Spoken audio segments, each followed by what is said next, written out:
now. Makes sense. Yeah, so we're broadcasting now. We're doing the theme tune. Oh, Spooky music. but this one's not spooky. It is about Mary. But she can't speak. Therefore, it is good. Mary. She is not quite contrary. She's very good and stuff. Oh wow, that's only like 30 seconds lag. I was just like, hang on, we just started the theme now. That's the 30-second lag. The fucking yes. lag, mate. Are we talking about a lag as in a convict of it? Yeah, and I'm definitely not saying 30-second lag. 30 seconds. As in the 30 seconds lag. A 30-second shag. 30 seconds lag. You can't say that. Right.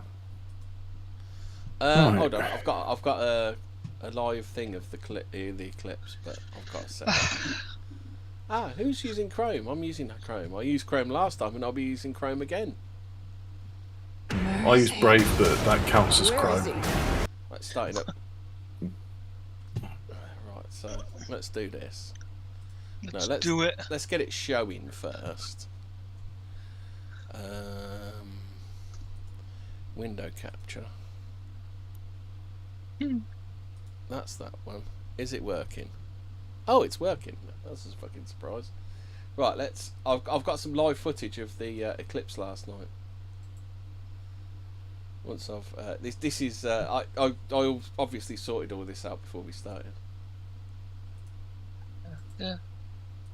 Do. Here we go. I've got some live footage of the eclipse. If you guys want to watch, it's funny. It's very, very funny.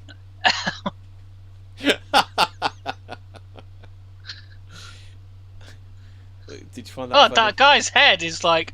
There's something weird seriously wrong with that dude's head, isn't there? Yeah, that's not normal. Like, that's not a normal head. He hasn't got a neck. It's just all head. Yeah.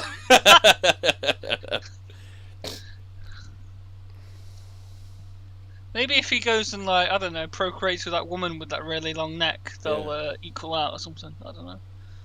Fix the gene pool. So that's it. I was just scrolling through that and I couldn't see it. Right, so that's that. Anyway, so have we got any spoopy? Well, obviously it was the eclipse last night.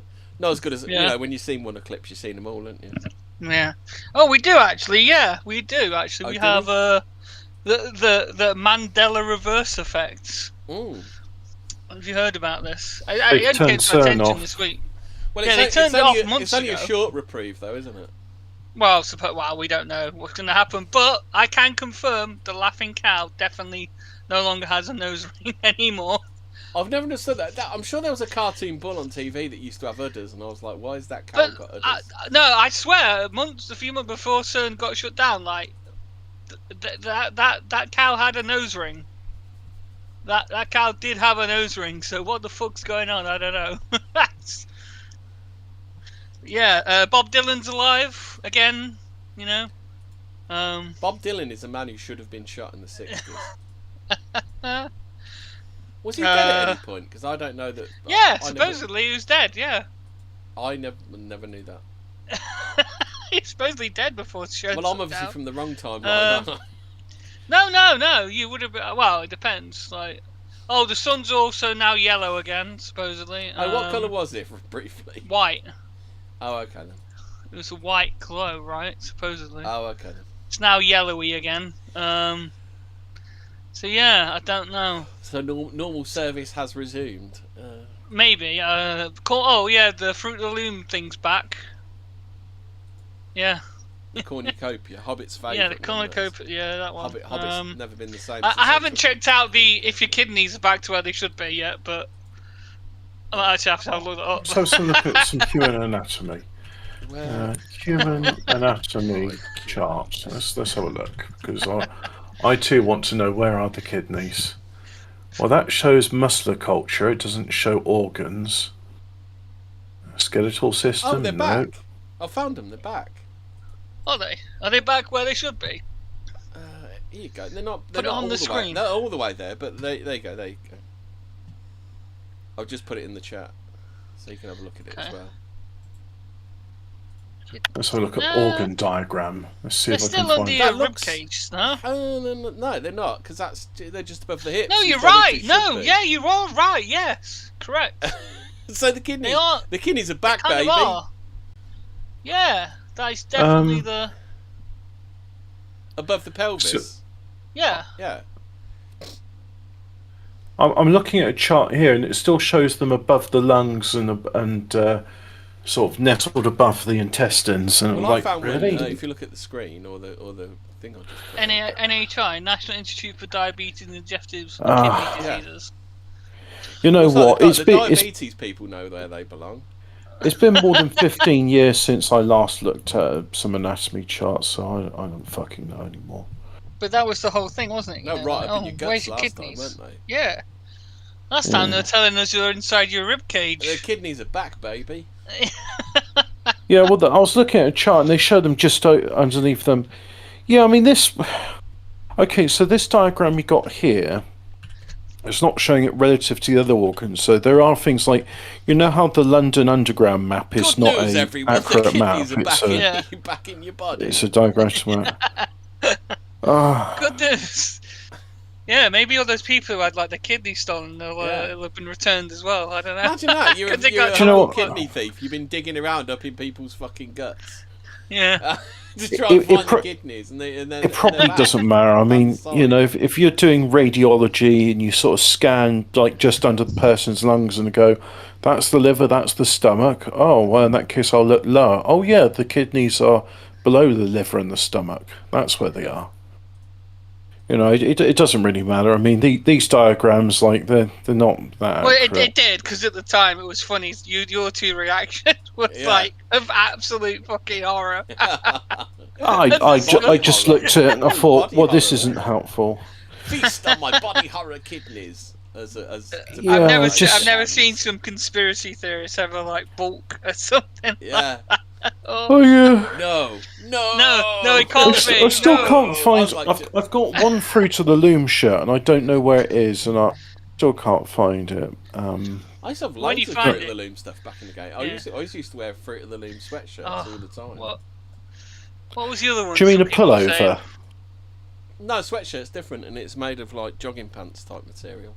So yeah, really? like there's definitely something to this CERN shut down thing and not happening. Do you not know the difference between a sweatshirt and a pullover, Hub? You're way behind on your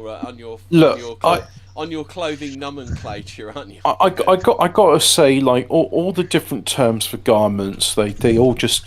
It's like when a woman tries and tells me there's more than 16 colours. I'm like, okay, love, I'm sure there are. Women are supposed to not be able to get colour blindness. Oh, really? No, women are far less likely to be colourblind. It's true.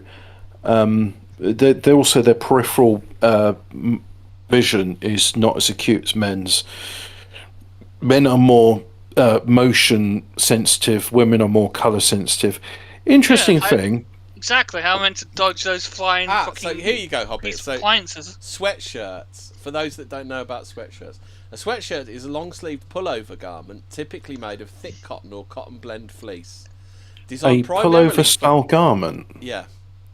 Oh, interesting. Designed primarily for comfort, warmth, and casual wear, it features a crew neck or occasionally a V-neck or mock neck, ribbed cuffs, waistband, and an asymmetric fabric that is smooth on the outside and fleecy or looped back on the inside to absorb moisture and retain heat. The term originates from its original purpose in the 1920s as athletic wear to keep athletes warm during exercise. While confused with sweaters, which are knitted from wool or yarn, or hoodies, which are sweatshirts with a hood, a standard sweatshirt is distinguished by its sewn knit fabric, lack of a hood, and casual sporty aesthetic. In British English, the term jumper is often used to describe knitted sweaters, whereas sweatshirt specifically refers to this fleece-backed cotton top. There you go, Hobbit. That's what a sweatshirt is. I got curious to say, okay, is there any Jesus apparitions that So happen? are they actually turning the CERN thing up to 11 then when they turn it back on? Is it just a slight guessing. reprieve? Who knows? You know. Are they literally like the penguin from Batman Returns? I'm playing this stinking universe like a stinking harp from hell.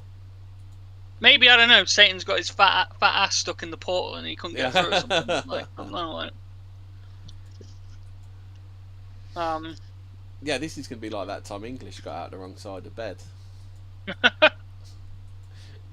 Yeah, so if in future, if in 2030 you wake up in a universe you don't recognise, it's CERN's fault. Your kidneys are behind your ears or something.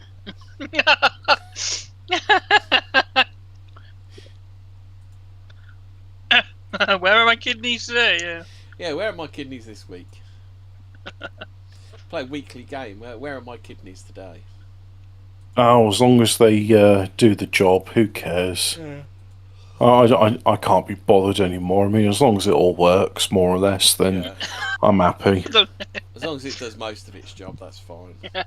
Yeah. It's only a small little pee dribbles out, you know, it's okay. Yeah.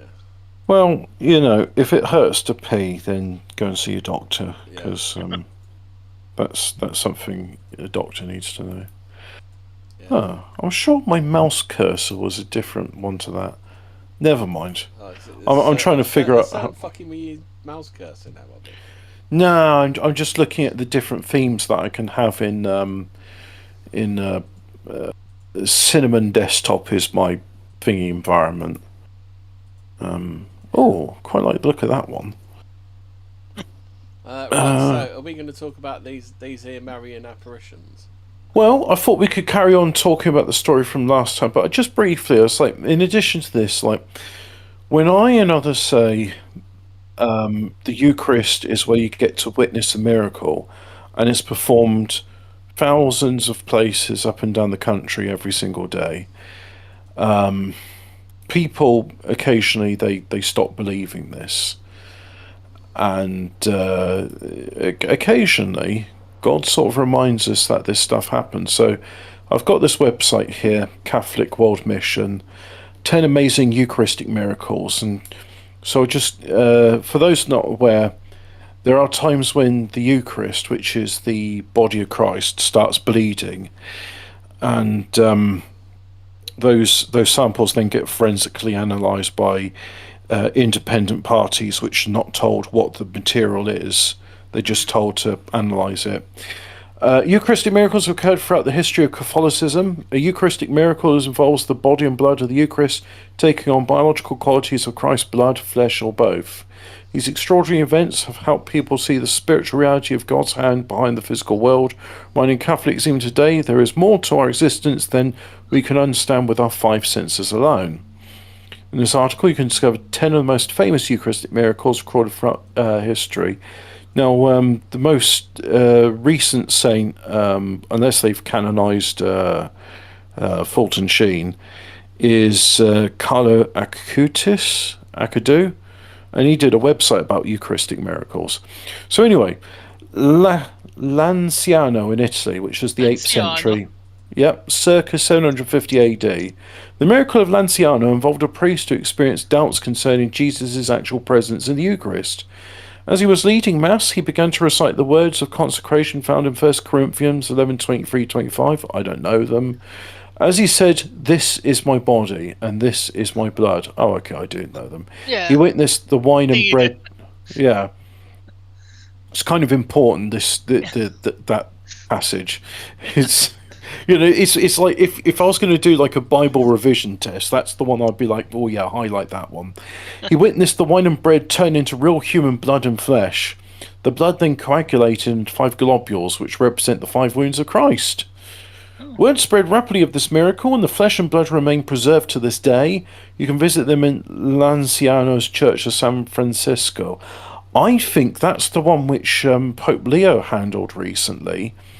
And it's the one where at certain times of the year, the blood goes from scabbed over to liquefied again. and then it goes back to this state, and it's been like that for centuries.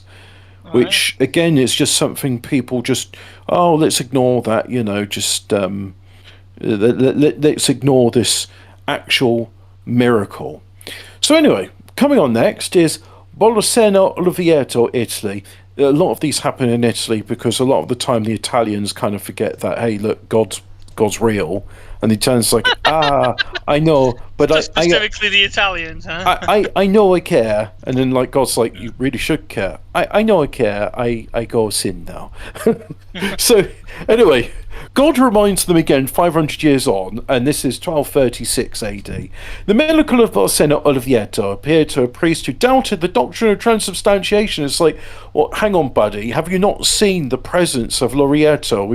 This happened just 500 years ago. I know, but I know so sure. I don't think they're really real anymore. That was 500 years ago. Anyway, after you consecrated the Eucharist, the host began bleeding onto the altar's liturgical cloth. Easy for you to say, Hobbit, I know. At that exact moment, the priest ran and confessed his sin of doubt to the Pope, who was visiting the town at the time. He ran all the way there? He probably did, actually. I imagine he'd probably had the. Did he do that thing where he fell over and banged his knee like what's his name did in Family Guy, where he went. Yeah, but he would have probably still hobbled his way, and it's like, Papa, si, Pietro. Just like, I need to confess to you now. I had doubt about the real presence, and it's real. It's very real. Okay. Why you're not to finish the mass? Go back to your church and finish the mass. You go and do the mass. Your penance is your penance is to say Hail Mary until you run back to church, and then you'll finish the mass now. So you were going to do the mass. Why are you doing the mass? For some reason, this is a sub-Saharan. Why are you not doing the mass? You sound like what's his name? Which was the one that spoke with the Italian accent of the Marx Brothers? Why are you not doing the mass? Yeah, exactly. So the liturgical cloth remains on display at the Cathedral of Orvieto, where people can visit to venerate and honour. Well, I assume at one point the Pope touched it, and they can visit and honour this sign of one of the earliest Catholic Eucharistic merit. Well, I mean, this cloth I'd like to touch. Yeah. I'd like to touch the Shroud of Turin. Yeah. But then people will be like, well, why are you touching the shroud? And they go, why are you touching the shroud up? Why you do it? Forensic examiners, like a 1,000 years from now, be like, oh, it's a forgery. Look, we got DNA from the 21st century, and it's not even AB like the rest of all the DNA. Oh, no, they'll just be like, why is there some bloody Belgians DNA on this thing? Let's not slight the lowlands. The lowlands contributed significantly to culture and European civilization. They'll be like, oh, Jesus was Belgian or something, So the next one, well, he was a Galilean, and we know who the Galileans are. Can he do the Fandango?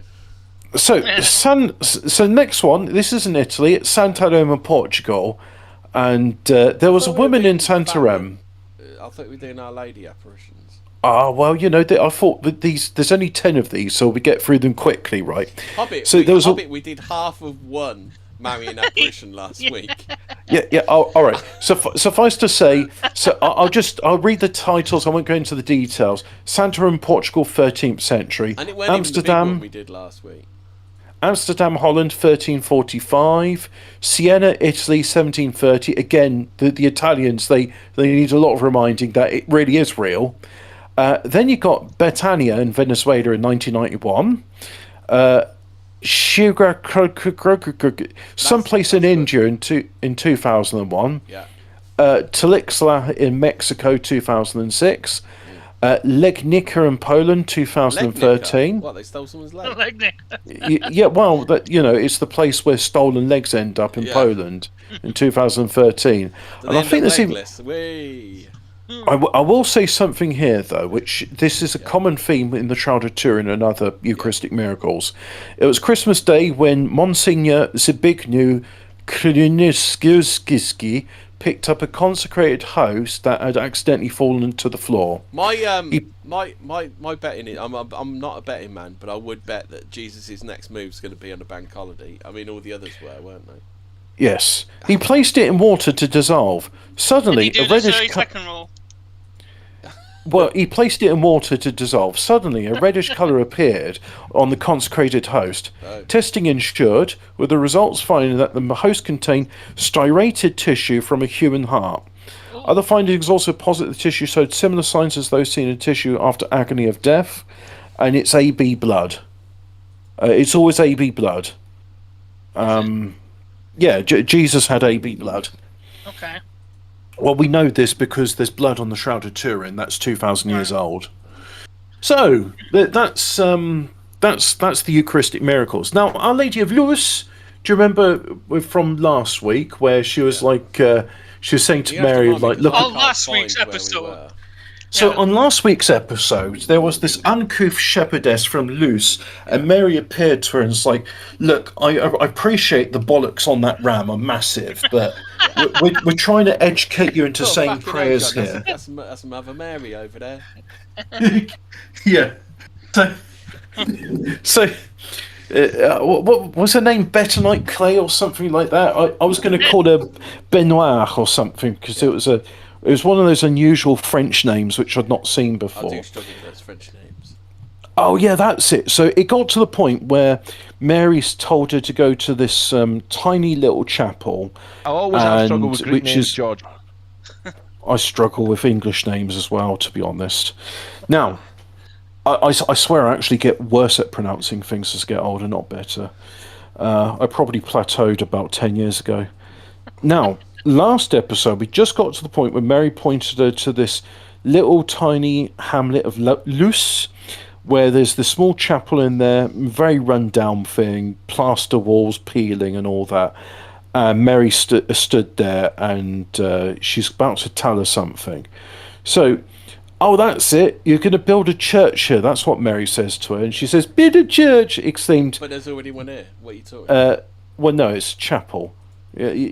Literally, it's like, imagine a bus shelter with an altar cloth on it. Oh, okay. It's about that size. Build a church, exclaimed Bettonite. There's no money for that here. Do not worry. When the time comes to build, you will find all you need, and it will not be long. The pennies of the poor will provide for everything. Nothing will be lacking. Throughout the winter of 1664, in spite of the 4 kilometres that separate the village... Was Mary a Labour politician? Because she does sound very much like Andy Burnham. Don't worry, the money of the poor will help everything that's going on currently. You see, the difference is it's not to line Mary's pockets, it is actually to benefit the poor of the world. Not, Andy Burnham just wants to benefit the poor boat people. Yeah. So, throughout the winter of 1664, in spite of the 4 kilometres separate the village of Saint-Etienne from the Luce Chapel, Bettonite went to it every day. And there she often saw she's a shepherdess. An 8-kilometre round trip is not that hard. Yeah. I mean, the most I ever walked in a day was when I was exploring Valletta, and I walked 5 miles. Jason ran 100 miles a day for 6. He did 600 miles in 6 days. Cool. And there she often saw the Virgin. Yeah. Our Lady told her, pray continually for sinners. Oftentimes she would name those she wanted her to pray for. I just got to say, right, it's great that the saints pray all day, every day, and that's brilliant. And the patron saint of priests is Saint Jean Vianney, and he would be in the confessional 16 hours a day. And it's like, look, I'm saying to yes, because priests listen to Fortean words. I'm praying my fingers to the bone out here, mate. What the fuck's going on? Yeah, it's like I'm saying to the priests out here, you don't need to be in the confession 16 hours a day, but more than half an hour on the Saturday when do you get a chance before to build Mass. up the sins of it if you are in the confessional 18 hours a day? But what I'm saying is that, look, priests, can you offer more than half an hour of confession before Saturday Vigil Mass, please? Do you think there's a line at the GPs that you can't just get in for 2 weeks? Yeah, because it's all the same people going to the confessional, and it's just like, look, The spiritual hypochondriacs is what he's saying. Well, no, they're the scrupulous ones, and it's like, oh, and I was uncharitable to my neighbours, and I picked my nose and I rubbed it on the back of the dog's thing. Yeah, and I gave my husband less peas than I had on my plate because I like peas, even though he likes peas. And I used more bog roll than what I should have on that last time when I had a wipe. And the priest would be like, okay. I suspect that may have been aliens. I mean, if I was a priest, I'd be like, well, that's unusual, but that's not a sin. Yeah. So anyway, the Virgin told... Get more fibre in your diet. Yeah, the Virgin told... that's it. As of 1665, the Blessed Virgin asked her to stop tending flocks in order to devote herself to a mission. The Virgin told Bettonite, I asked my son for loose for the conversion of sinners, and he has granted it to me. The words of the Mother of God were fulfilled. As news of the continuing apparition spread, the number of visitors to Luce continually increased. Graces and blessings poured down upon souls. People came by the hundreds and then thousands to pray in the poor chapel. Cures of all kinds abounded, and sinners were converted in great numbers. On the 25th of March, 1665, less than a year after the first apparition, an immense crowd came to the once deserted chapel. That same year, on the 3rd of May, Feast of the Holy Cross, 35 parishes converged there, each walking behind its particular banner. Oh, imagine if you had a banner for your church. That'd be cool. Altars and confessionals had to be set up outdoors to satisfy the piety of the people. Ooh. Priests from the area came to lend a hand to Father Frazet, the pastor of Saint-Etienne, and to hear the many confessions. Prudently, the diocesan authorities did not pronounce a decision, but they did permit Mass to be celebrated in the chapel. That is when the Reverend Canon Pierre Galliard, the Vicar General of the Diocese of Gap... Is a Reverend Canon better than a Reverend Pastor? Yes. He was soon to become the director of the pilgrimage, and later he composed several authoritative narratives. Having come out of curiosity in August 1665... He did some good alliteration there as well, didn't he? Yeah, he asked for and obtained such great graces there that he was immediately convinced of the authenticity of the apparitions. However, Luce belonged to the Diocese of Embrun at that time. Being from the Diocese of Gap, Father Galliard did not possess the authority to pass official judgment. Upon recommendation of several priests, he therefore wrote to Father Antoine Lambert. Mr. Butler was not there for comment. Like Christophe Lambert. I was thinking of Lambert and Butler. No, I was thinking... The Vicar General of the Diocese... I was thinking of Christopher Lambert from Highlander. He's an actor, isn't he? Yeah. Yeah. He was in Highlander and Fortress, was it? Oh, Fortress is what I know him from. That's a good film. Sylvester Stallone did his own version of Fortress called Escape something or other. It's good. It was high budget Fortress, but it was Christopher Lamb as well. Anyway, he requested that the initiate an ecclesiastical inquiry, because they do tend to go a bit over the top when they're pronouncing his name. Well, that's the French for you. Father Lambert was most unsympathetic towards the apparitions at Luce, and he was not pleased to see the faithful forsaking the old pilgrimage to Our Lady of Embrun. Well, of course he was, because it's taking business away from him. Yeah. He was convinced that Bettonite's apparitions were diabolical and she was just a common illuminate. Okay, you Bernadette. I have Bettonite, Benoit. I'll get you, Benwit, if it's the last thing I'll do. I'll get you. A common illuminate. I have no idea what just a common illuminate means, but anyway, that's how he's just he's thumbing his nose at her. No wonder people ain't going to his church. He's just a common illuminate.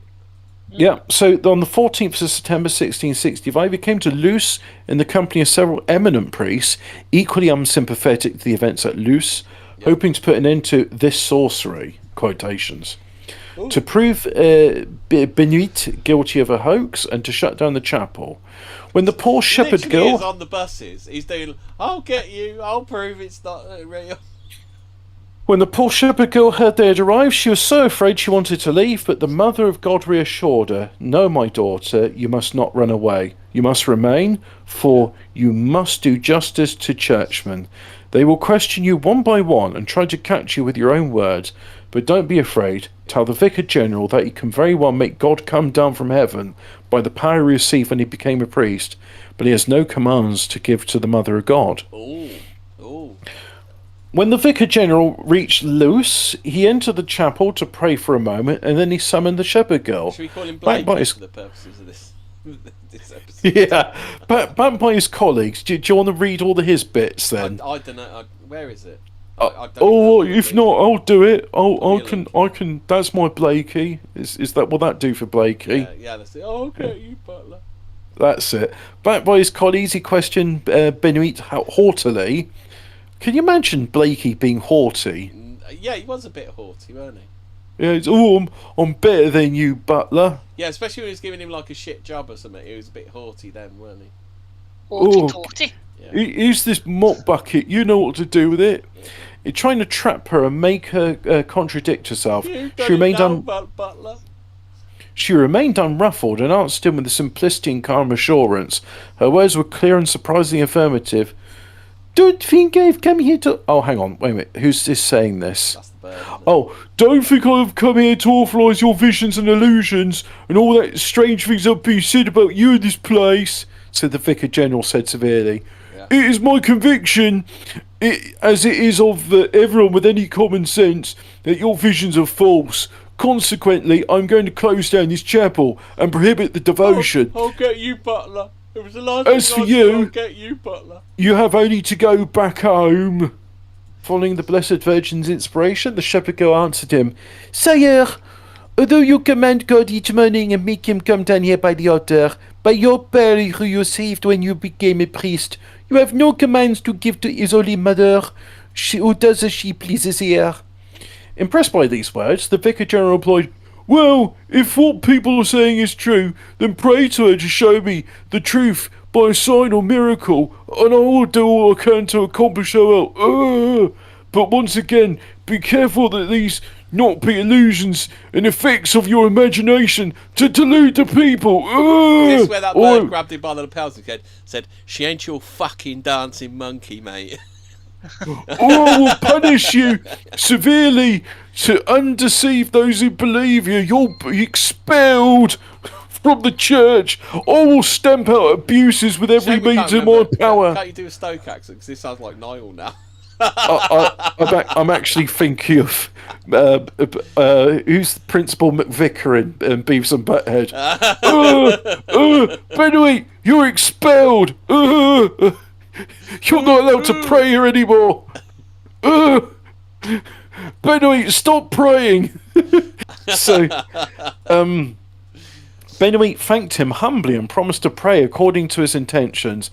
Father Frazet, the pastor of Saint-Étienne, Judge François Grémaud, and Father Pierre Galliard were also questioned. The Vicar General, instead of closing down the oratory, made a detailed inventory and wrote down a lengthy report of his pastoral visit. He's literally become Blakey. He's writing reports and everything. I bet he's got a clipboard. Can you do you think instead of wearing a cassock, he had like a camel coloured? No, he had the bus uniform on, didn't he? On the buses, but in France. So where are we now? So he's doing his lengthy report. I'll get you, Butler. I'll get you, Benoit. You've had it now. I'm putting in report. Oh, this is going in your permanent report, you know.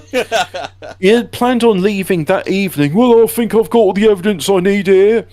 But heavy downpours... He literally is Blakey. He's so like Blakey this Blake.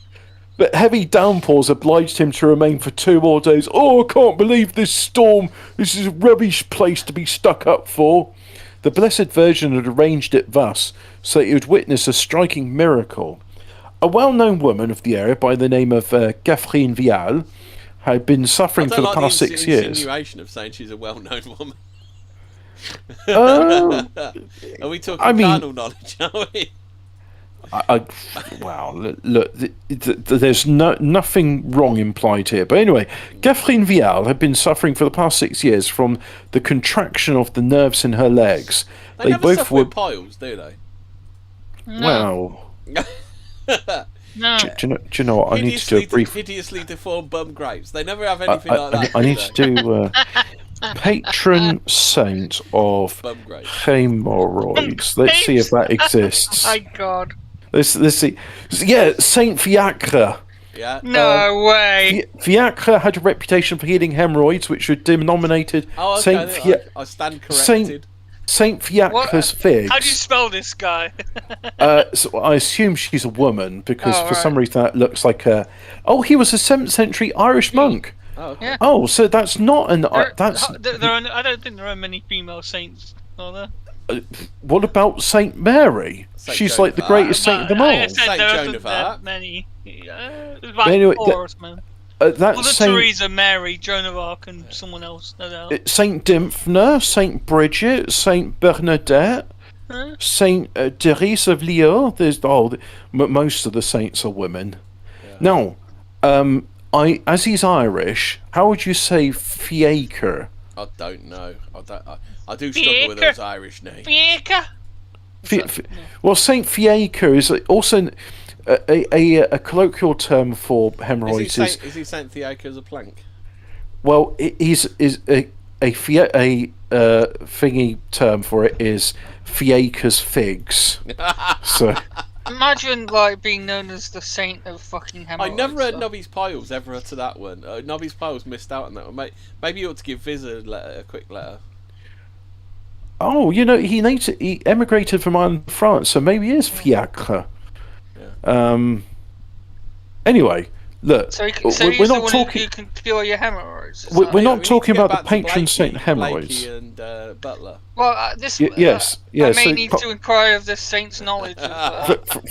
Fraser, I would be delighted to do an episode on unusual saints, like Saint Catherine the Astonishing. Or Saint Vitalis. Did she scare people? Is that what her sainthood? Oh, yeah, she did actually. Oh, did she? See, it's in the name, isn't it? Saint Catherine was really astonishing. It is an amazing story, or is it Saint Catherine the Amazing? Anyway, Mary, she's appeared to people, and Blakey's about to get his comeuppance. Yeah. So where are we? Striking miracle. A well-known woman, Catherine Vial, she's not been suffering from piles. She's been suffering from a contraction of the nerves in her legs. Why doesn't he dress up as Frankenstein and chase some teenagers around? That's what old people do when their business is threatened. This was before Frankenstein. This was 1665. Anyway, her legs, they were both bent backwards and seemed bound to her body, and therefore could separate them. Oh, yeah. What? Hey, this sounds as bad as Wacky Back. Yeah. Her case had been declared incurable by 2 eminent surgeons. Having come to Luce with a mother to make a novena. Whoa. Did you the surgeons? Were these like in the 16th century surgeons? Yeah. Well, you know what that means. There's two. I believe the correct procedures phrase. They do. I believe the correct phrase is sawbones. Yeah. Actually, the 1600s were the 17th century. Still, they cut your fucking legs off rather than fucking fix them. This was in the barbaric time before anaesthetic, because unfortunately people they had whiskey, bottles of it. Yeah.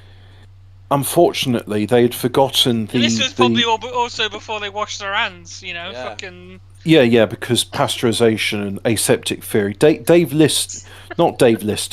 Lister, proved aseptic theory. But it's unfortunate because the ancient Greek surgeons knew about anaesthetics and they had morphine, but it wasn't until. I always have struggled with Greek names, George. Yeah, so the thing with those Greek surgeons, though, Hobbit, is that the actual surgeons took the morphine before they proceeded. This is why you only did half of a Marian apparition last episode. So anyway, she's come to Laos with her mother to make a novena, which I find interesting because you pray a novena, you don't make one. She was a pity to behold. Crouched all day long in the chapel. Around midnight on the last day of the novena. Just comes shuffling in like a crab. Yeah. It literally says here she's like crouched all day long in the chapel. She suddenly felt her legs relax. Just squatting in the chapel. So around midnight the last day of the novena, she suddenly felt her legs relax and began to move. She was cured. The next morning, that was nice. Thanks, Mary. The next morning, stones give you piles. Yeah, but you see, she wasn't worried about piles. That wasn't an issue for her. That was the least of her problems. That wasn't any of her problems. She wasn't like, oh yeah, she's well known for all the incredible fiacres figs she's got. No, she was known as oh yeah, there's Catherine Vial. Yeah, she's the woman that walks like a crab. Yeah, that's why she was well known. Yeah. The next morning, she entered the chapel under her own power while the Vicar General was saying Mass. Her presence caused quite a stir as the people exclaimed, "Miracle, miracle, Catherine Vial is cured." Moved to tears, Father Lambert had a hard time finishing his Mass. In your face, Blakey, is that what she said? And she's like, "Well, Blakey, looks like the egg is on your face." And they were like, "Oh, it's a pretty good. I'll get you, but quick, just you wait." Yeah. So, moved to tears, Father Lambert had a hard time finishing his Mass. Father Galliard, who was serving, wrote, "I'm a faithful witness of a light occurred." And the Vicar General declared, "There is something extraordinary occurring in that chapel. Yes, the hand of God is there. Oh, Blakey." Father Lambert questioned the woman who had been cured and wrote out an official report. Wasn't this around the time of the witch trials as well? Would she have been? No, that was in America. Being a witch? Oh, you mean the Germany as well? Yeah, well, I do you know what? That's mostly the Puritans doing. That wasn't a Catholic thing, but sure. The next morning, she entered the chapel. Yeah, said that. Father Lambert questioned the woman who'd been cured and wrote an official report of the miracle. Then he had everyone enter the chapel 15th to sing. 18th centuries German witch trials. Yeah. Then he had everyone enter the chapel to sing Te Deum. Te Deum is not a Latin hymn I'm familiar with, and the Litany of the Blessed Virgin. And he named 2 young priests as chaplains of Luce. Father Jean Pétieux, who would die of exhaustion at the age of 49 after 24 years of ministry, totally dedicated to souls, and Father Pierre Galliard, who exercised as an exemplary ministry there for 50 years as director of the pilgrimage. Father Bartholomew Hermiet was named to serve as their assistant, which he did for 28 years until his death. The Vicar General concluded by authorising construction of the church as the Blessed Virgin had requested. The little Luce Chapel, where more and more wonders were being wrought, could scarcely hold 10 or 12 people. Like I said, imagine a bus shelter. It became absolutely necessary to replace it with a bigger church. The construction and financing of that church constitute part of the wonders of Luce. Although there were no resources at all, construction was undertaken with great enthusiasm. It was above all the poor, the little people, who took up the challenge, made doubly difficult to obtain impassable across roads. I don't understand the same. Anyway, logistics is tricky. The people of the area, many pilgrims went up to Luce, would take 1 or more stones from a Vance stream. And have you ever heard of a Vance stream? Never heard of one. No. Is it Vance? Is it? I'll have a look. A Vance stream, yeah. And carry them to the construction site. Even the children brought some of their own. Everybody wanted to donate something, whether materials or money. It took a year to gather all the necessary material, which is stones from a riverbed. Thanks to Father Galliard's tenacity, the construction... You know what? River stones look really nice and smooth. I bet that would be lovely, that's like the churches in Scotland. They're built out of stone like that. I've got a Google whack from that one. I've got absolutely nothing. A Vance River. Well, anyway, we all know you get stones from a riverbed, and that's what they'll. It's literally they had no quarries or anything around, so it's just we'll pick up stones from the river. Thanks to Father Galliard's tenacity, the construction was built according to the indications of Our Lady had given Benoit. To the great credit of those in charge of the chapel of Our Lady, the chapel of Notre Dame de la Bonne Rencontre was incorporated into the structure and became the choir of the new church. That's nice. The only thing I can find about Vance and water is in early August 2025, the US Secret Service requested the US Army Corps of Engineers to temporarily raise the water level of Cedar Creek Lake and the connected Little Miami River in Ohio to accommodate a boating trip by Vice President J.D. Vance and his family. Oh, well, fair enough. That's as close as I can find to Vance as being. You know, he stayed in Charlbury last year. Yeah. That's it's a Oh, that was another town. Stunning and Brave pub refused to serve him, wasn't it? Yes, for those not aware, Charlbury's not too far from Chadlington, where Jeremy Clarkson's farm is. So that's why I bring it up, because people know Clarkson's pub, wouldn't it? Don't know. It might have been like, it'll probably be a bit too high risk, security, people, lots of people there wanting to visit him. And so on the 7th of October 1666, the Feast of the Holy Rosary. This yet? 'Cause I hope it has. What, the farmer's dog? No, the one at Charlbury.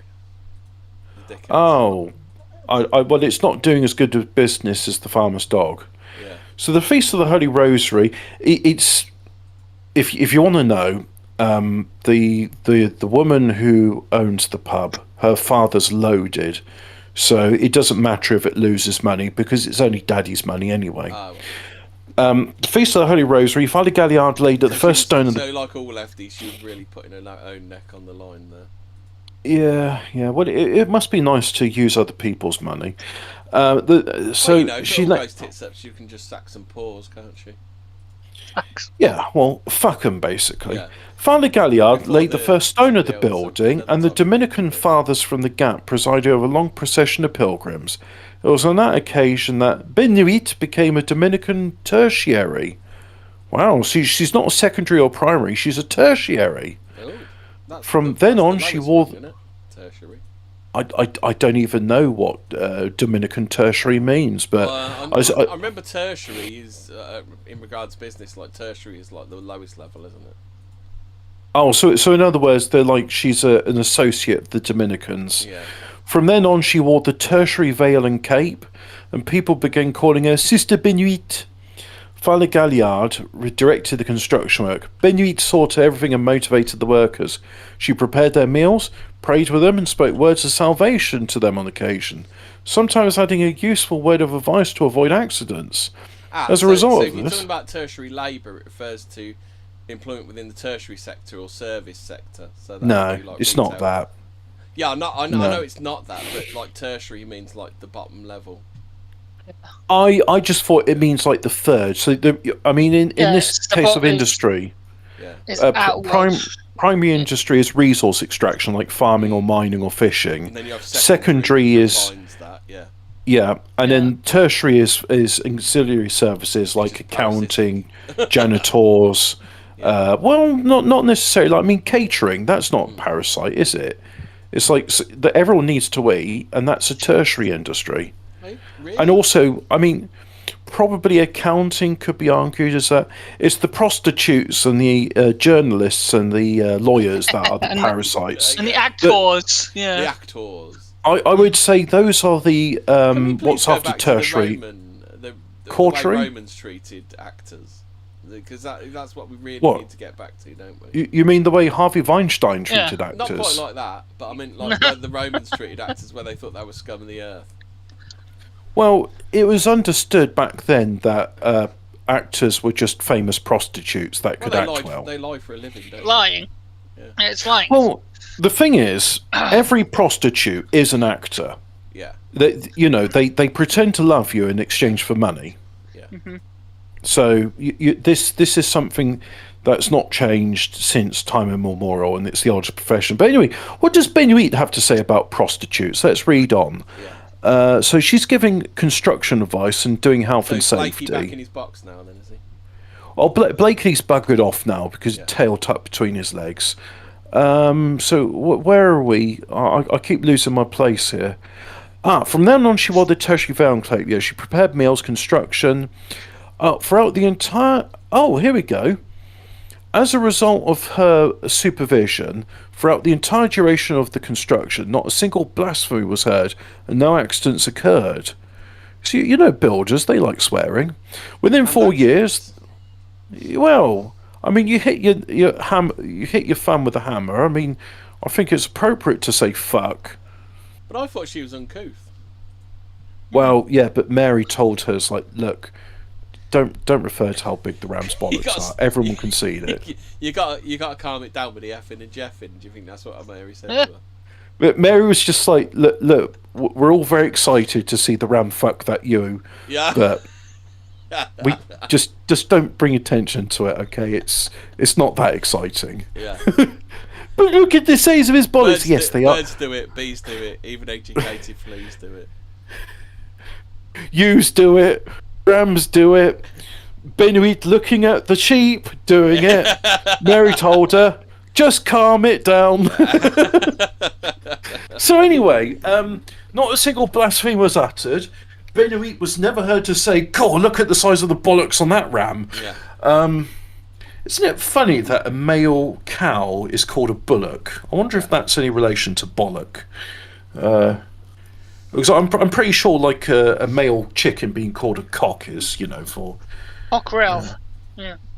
Well, the other bit as well is that it's just like in the olden days. The other day, weren't you? Is this what you? Oh well, that stallion's a euphemism, and they used to be called a cock horse. Yeah. Yeah. You remember? Me cock horse. Ride a cock horse to Banbury Cross. Do you remember that? Yeah, and the idea is because you can't ride a mare because they're not strong enough. Banbury's quite a hilly city. Elizabeth first visited it. Oh God. Come on, Benoit, what are we doing with this church anyway? Wait, what, female horses? You can't ride female horses? So, the story of it was, Elizabeth I was in a horse-drawn carriage, and it was mares, and it was too heavy for them to take her all the way up to Banbury Cross. So she got out, and she asked one of her guards to dismount, who was riding a stallion, and she rode that to Banbury Cross, which was quite an astonishment to everybody, because it's like, oh, we didn't think the Queen could ride a horse. And it's like, yeah, she can. She's actually an accomplished horseman, even though she's a woman. Yeah, woman. I like the 1970s definition of man can describe both man and woman. Yeah. So if you say... It's mankind, isn't it? Man is the collective noun for all of mankind. But, man is short for human, isn't it? You're a human, aren't you? Yeah. You woman, man. Well, the thing is, if you look at the term woman is an Anglo-Saxon term, and it means a man with a womb. It's a womb man, literally that. And you know, but womb man is a sort of more modern invention, because prior to that, a lady was called a whiff or a wife. No, not a trade wife. Yeah, it's like, if you look at Old English, the women are referred to as whiff. Right, so, okay, the construction of the church. Benoit saw that she motivated the workers. Throughout the entire duration of the construction, not a single blasphemy was heard and no accidents occurred. Within 4 years, the church was completed, so it was finished at 1670. An early historian wrote, "The Church of Our Lady of Luce was built to the singing of psalms and hymns. The hands of the poor gathered its material, the nation dug its foundations, Providence raised its walls, and the confidence in God, the earliest historians of Luce are unanimous in reporting the sweet heavenly fragrance of the place. They mentioned it as a public occurrence to which a great number of people attested. These fragrances were sometimes so intense that the odor spread from the chapel all over the valley." Judge Francois Grimaud attested, "During the Easter season of 1666, I smelled a very sweet fragrance from around 7 minutes. I had never smelled anything like it in my life. It gave me such a deep satisfaction that I was enraptured." It is related that from the 24th of March till the end of May 1690, the Luce Church was so pervaded with this fragrance that all pilgrims attested to it. In 1716, because he had smelled... Well, it's a sweet fragrance. In 1716, because he had smelled this sweet fragrance, Honoré Billat, a sculptor from Gap, donated a beautiful statue in Carrara marble. I assume that's marble from a region of Carrara, representing the Virgin and Child. This phenomenon of fragrances is still occasionally experienced by pilgrims today. To avoid any possibility of deception, flowers are not usually allowed at the shrine. Sister Benuit breathed in these fragrances from their source. The manuscripts of Luce report, every time the Blessed Virgin honoured her with her visit, people smelled a heavenly fragrance that pervaded the entire church. Sometimes the shepherd girl's clothing was deeply permeated with the heavenly scent for up to 8 days. These supernatural fragrances were so sweet and delightful. That's a bit better than what's the latest one? Lynx. You know, your Lynx 48 hour.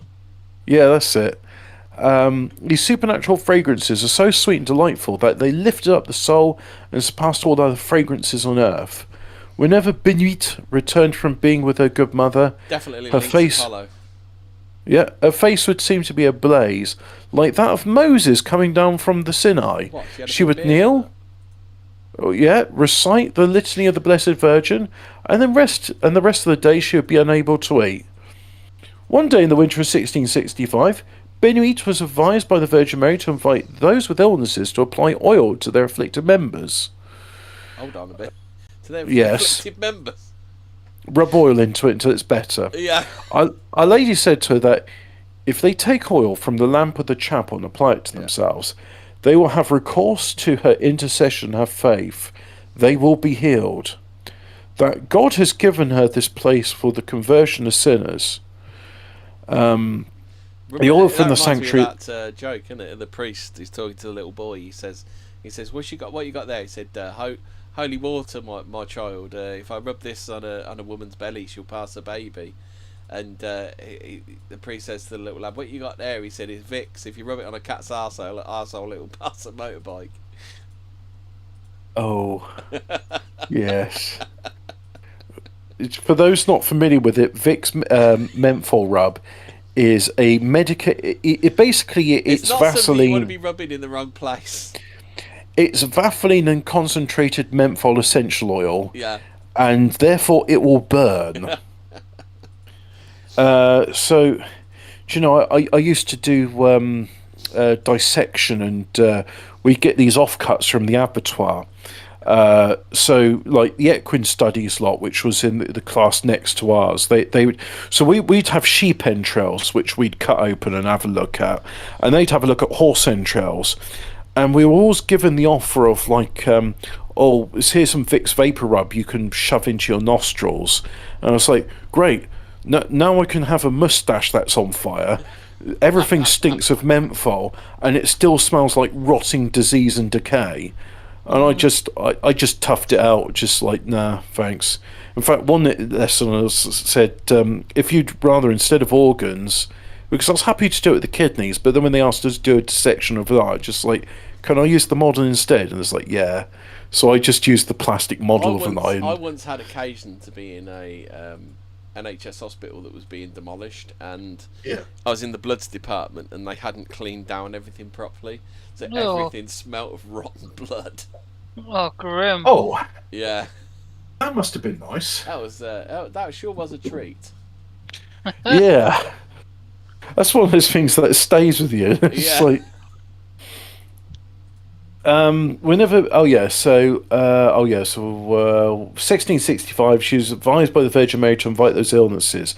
Oh yeah, that's it. So the Blessed Sacrament. So the oil of the sanctuary lamp burning before the Blessed Sacrament. So for those not aware, in every Catholic church you will see a red lantern. And this lantern, if it's lit, it's to mean that God's presence is really there. If it's not lit, it means it's not. And the maternal presence of the Virgin Mary having appeared on the site are to loose what the waters of the spring are to Lourdes. Physical and moral cures were granted to a great number by means of this oil. Moral cures, yeah. Yeah, what is well, you know, people sin, and they got various like afflictions. Like some of us are afflicted with gluttony or lust, some sloth, some pride, others are afflicted with wrath. So if you imagine you've got this oil and it's applied to you, you feel peace, and you're not afflicted with these moral sins anymore. I mean, that's a great cure, isn't it? Yeah. I'd like some of that cure. A certain quantity is regularly taken from the lamp for the pilgrim's use, and its beneficial effect is still active today. Okay, where is this chapel at Luce? I might have to go and visit it. Let's recall that Saint Brother André of Saint Joseph's Oratory in Montreal also used oil from the sanctuary lamp to heal the sick. Is that Montreal in Canada, or is there a real Montreal? Don't know. I'd assume so, because there's Orleans in France. More than anywhere else, it was in this blessed shrine that the Virgin Mary appeared to Benoît at least once a month for 54 years. And this is where Mary made her messenger an instrument for the conversion. That must be incredible. Like, 54 years, Mary's been appearing to you and just been like, hey, mother, yeah, I sinned today, I know. Yeah. Can your son forgive me? Yeah. Okay. Don't do it again. Okay. That would be a difficult conversation, wouldn't it? Just like... Anyway. Faithful to her mission, Benoît never stopped praying, suffering, and exhorting. For many people, there is nothing harder than going to confession. Rather than admit their sins to priests in order to receive pardon, many souls stop practicing their religion and sink even more deeply into sin. Out of compassion for her sinful children, the Virgin Mary gave Benoît the exceptional privilege of reading into souls. Later, Saint Jean-Marie Vianney. Oh, so she was like so this is the Ghost Rider then. So this is Jean-Marie Vianney. That's the patron saint of priests. More recently, Saint Padre Pio. Oh, Saint Padre Pio. He's Spanish. Received the same charism in favour of my nan was in a Catholic home before she died, and that had pictures of Padre Pio all over the place. Yeah, he's a much beloved saint. He's very recent as well, isn't he, Padre Pio? Yeah. He's recently canonised. He was in my Ladybird book of the Supernatural. Yeah, I have my big serious one, and I have my little Ladybird book of the Supernatural as well, which is quite good. It makes sense. Yeah. You see, I like Saint Padre Pio because, like, one of the reasons I pray the Rosary is he found a way to make it appeal to me. He described it as his weapon of choice in battling the devil. Didn't he? But I just like the idea that the Rosary is a weapon. It's that this is a profound concept which I wish Protestants would accept, but again, pride. So we're talking about charism for the favour of conversion of sinners. Inspired by heaven, Benoît urged sinners to set their conscience in order. She enlightened those who cannot see, and if necessary, revealed forgotten or hidden sins. She could see consciousness in the way we see in a mirror, all at once. She said, she revealed faults, grievous and lesser sins. This is like Catherine the Astonishing. She could see people's sins. Hidden motives, hypocrisy, and errors often committed unconsciously. She required simplicity and purity of soul, humility and a firm will to improve. This is 17th century monk Joseph of Cupertino had the distracting habit of lifting off the ground and floating in the air when he became excited. This tended to disturb other monks, so he was asked to pray in the monastery by himself. Maybe wear a ball and chain just in case. She would even take away from communion, from the communion rail, people who are not in a state of grace. Oh man, that must be really... I would absolutely hate that if like some nun came along, grabbed me by the arms, just like, yeah, you're not ready for the Eucharist. You've got to go to confession first. I'm like, oh shit. It's like, yeah, that's another thing you got to go to confession for. Please don't swear in church. Yeah,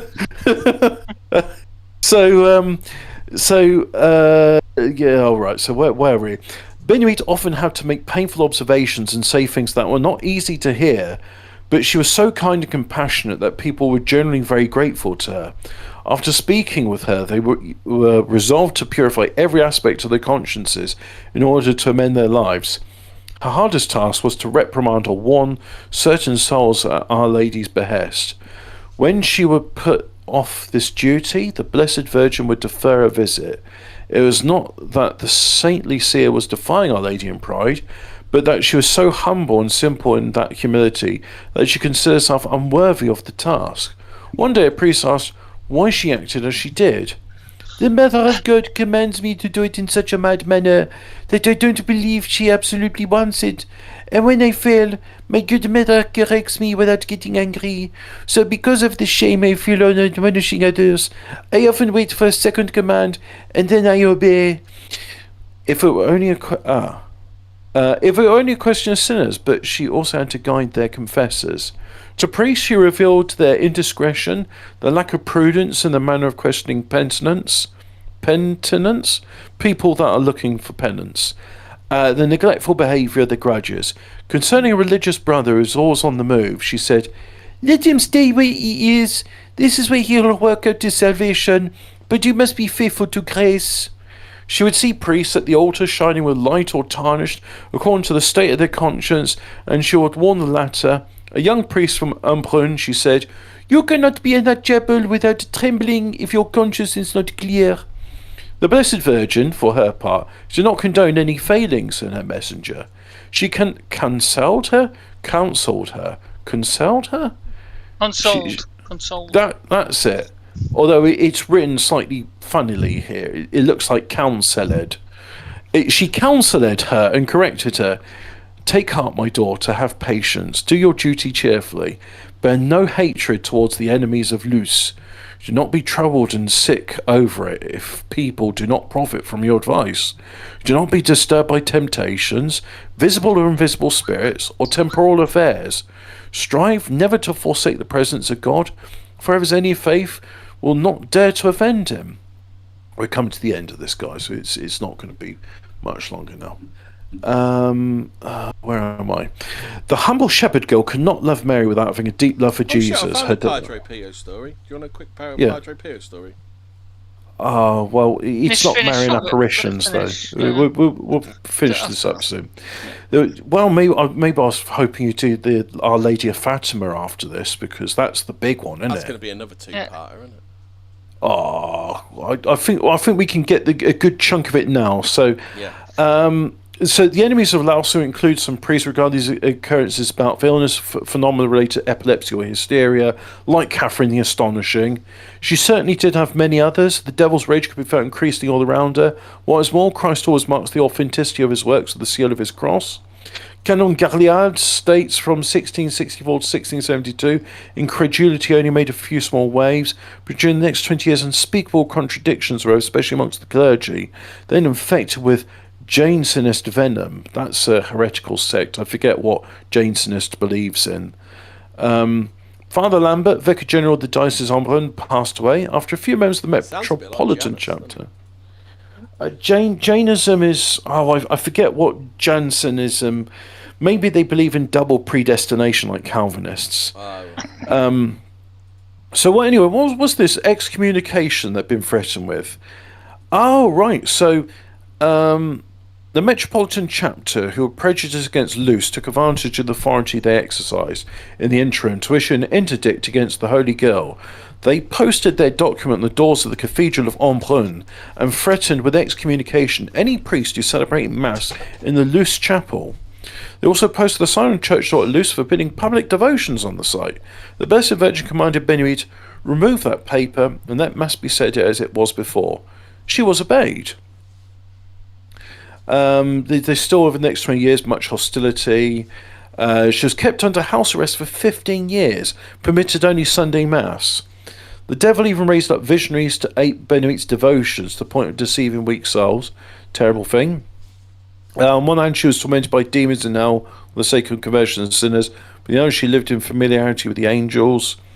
Despite all the continual suffering, Benoit remained Mary's faithful pupil and auxiliary sinners. She said a calm farewell to everyone when she died at the age of where is it? Not one to. So when's this? When she died, the Pierre Gadis prayed for a cure. What she was sick with? By now, a burning fever consumed her, and for her, the night seemed to be as long as years. She became bedridden 1 month before her death. On Christmas Day of 1718, after offering forgiveness of those who were present for the bad example she might have given during her lifetime, she requested and received Holy Viaticum, which I think means last rites. Suddenly a good mother reappeared before her eyes, leaving behind a fragrance that pervaded the very poor chamber. She said a calm farewell to everybody. Around 8 in the evening, after prayers of the dying had been recited, she asked her goddaughter to recite the litany of the child Jesus. Sister Benoit Renquerel was declared venerable in 1871 and beatified in 1984, so it took them over 100 years to say, yeah, she's a saint. The church in Luce was raised to the rank of a minor basilica Your in father 1893. was a saint. Olivia from Yeah. Anyway, look, my throat's getting very scratchy, so if you'd like to talk about Fatima... Okay, let's do I'm a gonna get quick it. Padre Pio, which I found. And then Our Lady of Fatima's actually in my Ladybird book, and then we can put some flesh on those bones. Okay, then. On a night in 1917, during the First World War, General Luigi Cardona, chief of the Italian... Luigi! And his brother... It's me, Mario! It's a me, Luigi. I'm the chief of the Italian General of Staff. Sat in his tent mourning the defeat of his troops by the enemy. It seemed to him the only thing to do was kill himself. I mean, he could have played... Fucking hell, grim. He could have played solitaire or something, couldn't he? He raised... I'm sure there are more fun ways to pass the evening. He raised a loaded pistol to his head when suddenly a monk appeared in the tent. "Don't be so foolish," said the monk, and then vanished. The general did not kill himself that night. Several years later, he was visiting the church of San Giovanni Rotondo at Foggia in Italy when he saw the same monk who had visited him in his tent. He was a peasant priest named Padre Pio. Seeing the general, the monk said, "You had a lucky escape, my friend." Although he had been seen in General Cadora's tent in 1917, Padre Pio had never left the monastery during the war. Yeah. I think we ought to do missing treasures next, because you got like the hidden kingdom of Shambhala, the city of El Dorado. There's a mine in Australia, isn't there? The Dutchman's mine, is it, or something? Oh boy, a good old mine, is there? There's a mine. There's a mine in. There's the Dutchman's mine in. I think it's Australia. Yeah, is that right? Is that where all those fucking kangaroos go? I am, as apparently Yanks think we say. So, the Lady of Lourdes. Each year, some 2 million people visit the city. Oh, that's Lourdes, wrong one. That's a different time. Well, like that. Where is it? I saw it in a sec. Amazing Mother Shipton we should talk about as well. The Fatima Apparitions. This is the one. On the 13th of May 1917, a mystical lady appeared to 3 children in the village of Aljustrel in the Portuguese parish of Fatima. I do struggle with those Portuguese names.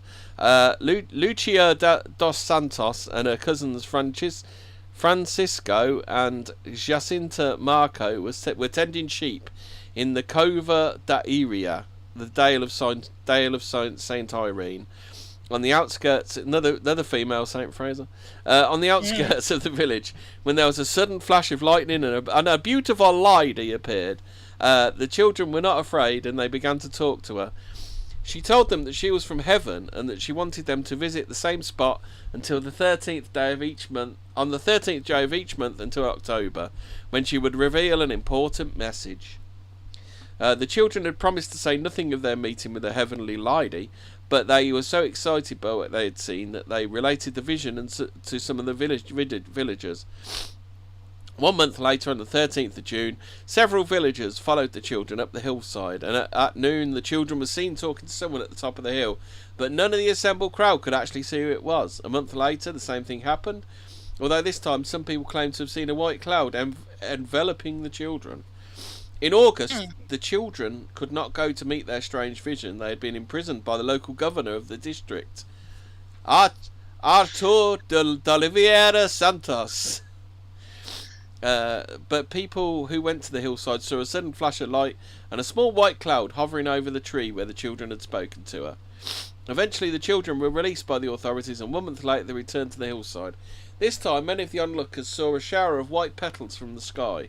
The petals vanished when they tried to pick them up.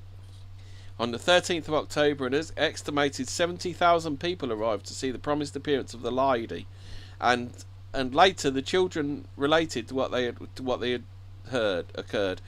First they had seen the infant Christ and St. Joseph with the Virgin Mary. Then the rain had suddenly stopped and the sun had shone brilliantly.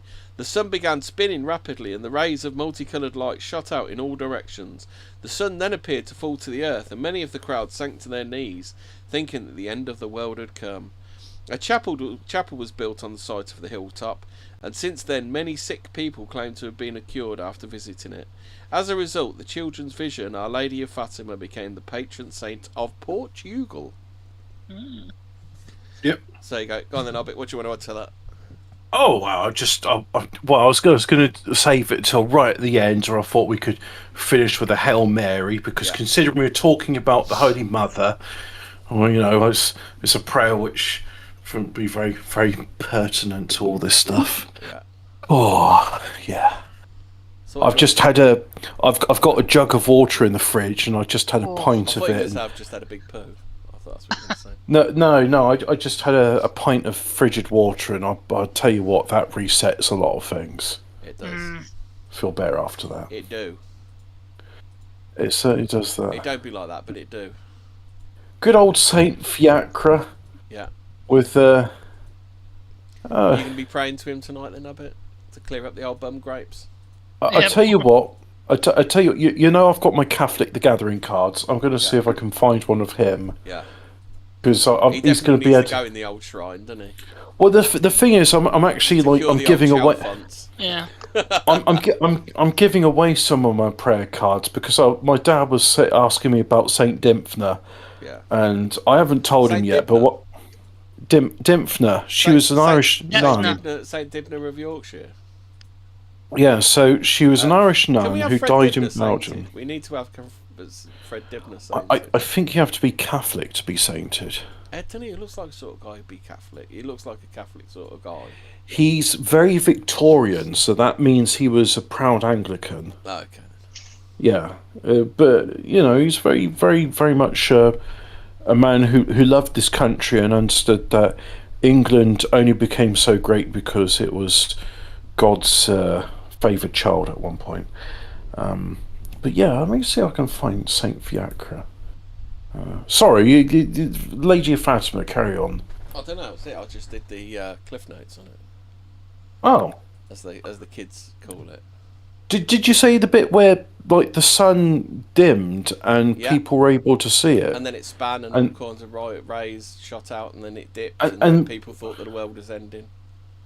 Oh, there's actually quite a few statues of Saint Fiacre. I don't really want a statue. I just want a prayer card. But So if Thomas Becket has a sword through his neck, what does Saint Fiacre have?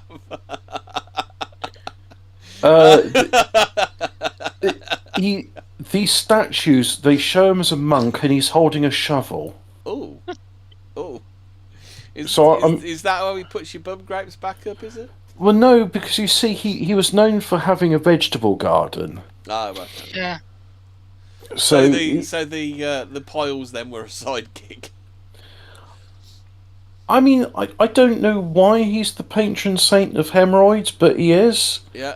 Shall I look to see why he's this patron saint? Yeah. Right. So. He was famous for his sanctity and his skill in curing infirmities. Yeah. He emigrated from Ireland to France, where he constructed for himself a hermitage together with a vegetable and herb garden, an oratory, which is a private chapel, and a hospice for travellers. He is the patron saint of gardeners and hemorrhoids. There you go. That's probably why a lot of people like him, because he's gardener. So what's this thing about curing life? Vegetable and herb garden. He lived a life of great mortification, devoted to prayer, fasting, keeping vigils, and manual cultivation in his garden. His fame for miracles was widespread. He cured all manner of diseases by laying on his hands. According to legend, Pharaoh allowed Fiacre as much land as he might entrench in one day with a furrow. Fiacre turned up the earth with the end of his staff, toppling trees and uprooting briars and weeds. A suspicious woman hastened to tell Pharaoh that he was being beguiled, and this was witchcraft. Pharaoh, however, recognised that this was the work of God. It is said thereafter Fiacre prohibited women, on pain of severe bodily infirmity, from the prescience of his hermitage. No women allowed! I like this saint. It's like Yorkies, isn't it? It's not for women. It's like, oh, you miserable old shrew, I'll show you. You can live with bum grapes for the rest of your life. May you have bum grapes the rest of your life.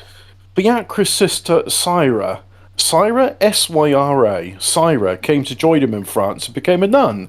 She was blind, but as John O'Hanlon relates, through his marriage, Saint Fiacre had an inspiration that his sister should recover her sight. Is that right now, Father? That's right. So, you see, while to her, in like manner, she was revealed to be the spot where the body of Saint Savinian lay. There, prostrating herself, she poured forth her solemn prayer, and her face bedewed with tears. She would not rise from the ground until a petition was heard. Did you say her face billowed? No, I misread that, you see. She poured forth her solemn prayer, and her face was bedewed with tears. No, did she have bilious colic? Is that what she... quite bilious. Imagine you'd see a rose in the morning, and it has the dew. It's like a... not gem. the dew, Father. Well, the dews, they condense out of the morning mist, which is famous in Ireland, especially in the bogs. She would not rise from the ground until a petition was heard. She was restored miraculously to the use of her vision.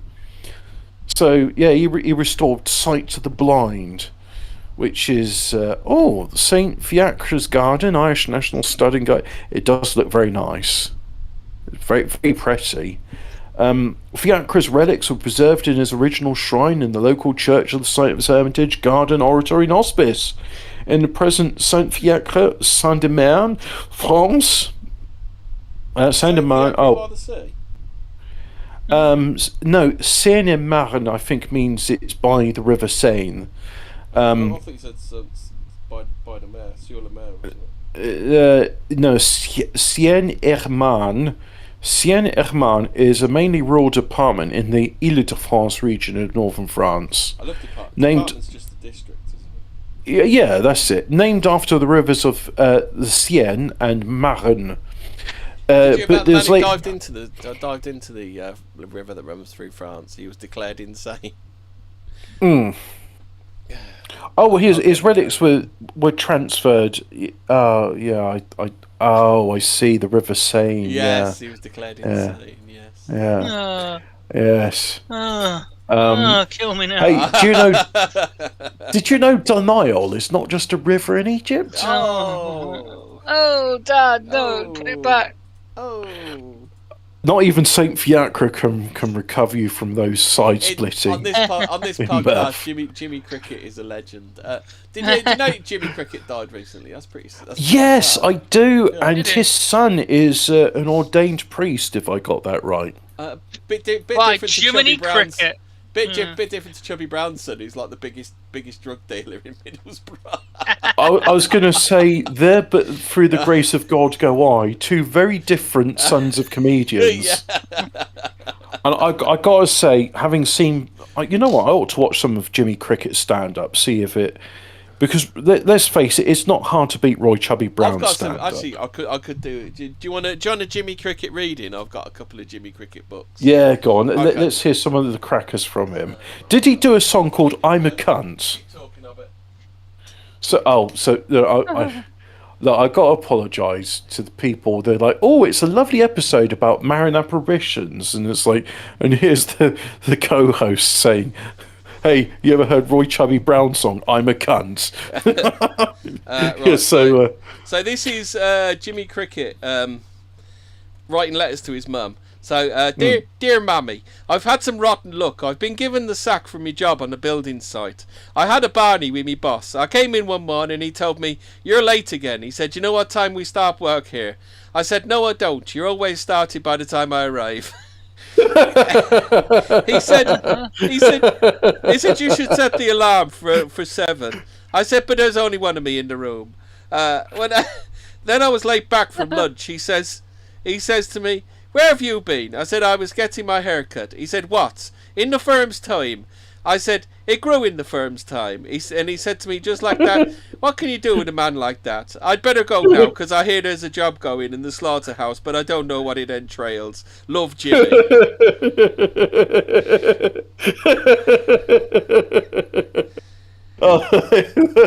That's funny. I like that. So, do you want the reply? So it's like Jimmy. So what happens in these books is Jimmy writes letters to his mum, and his mum writes one back. Okay. So his mum says, "Dear Jimmy, sorry to hear about the job." No, that's not how his mother had said. Oh, Jimmy, hello, wee lad. Jimmy, sorry to hear about the job, but don't worry, you'll get another. Just as long as you don't end up like your father, I don't mind. You know he's getting worse. He's laying in bed at the minute, and it's almost midday. He says he's looking for work, and he's just reading the paper. Hang on, he's asking me where there's a place. He said where there's a place called Jeopardy. He's just read that there are 50 jobs in a factory in Jeopardy. Yes. Before that, he was reading the death columns and said, "Isn't it funny? People always die in alphabetical order."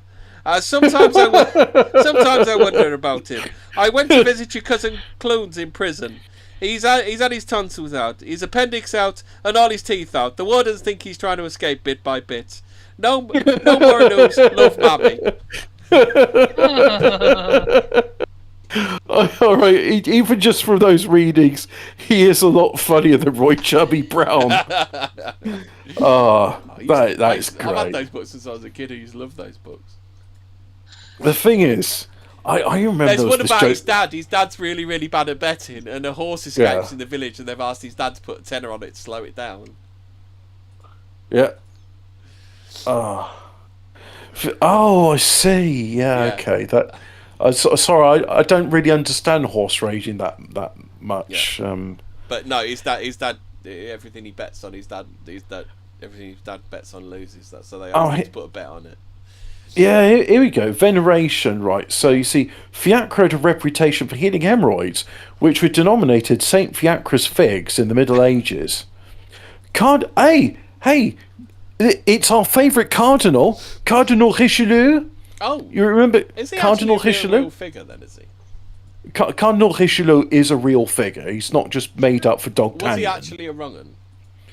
Armand Jean de Plessis, first Duke of Richelieu, commonly known as Cardinal Richelieu, was a French Catholic prelate and statesman who had an outsized influence in civil and religious affairs. He became known as the Red Eminence, a term derived from the style of eminence apparel. I don't think that's a good thing to be called the Red Eminence, is it? Well, you know why cardinals wear red? Don't know. It's to signify they're willing to shed blood for the Catholic Church. Oh, okay, but so few of them actually are prepared to. It's kind of more. It's a bit strange, especially all the men are sort of out of fighting age, really, but they can still be sacrificed. I mean, I've given you a famous example of that. Now, he wasn't a cardinal at the time, he was the Pope. But Pope John Paul II actually did shed blood for the Catholic faith. Oh, yeah, he got shot, didn't he? Yeah. And rather than having the guy that shot him executed, he visited him when he was in prison, prayed with him, and the guy converted from a Mohammedan to Catholic. And then after that, you had the Pope-mobile. Do you remember the Pope-mobile in the 80s?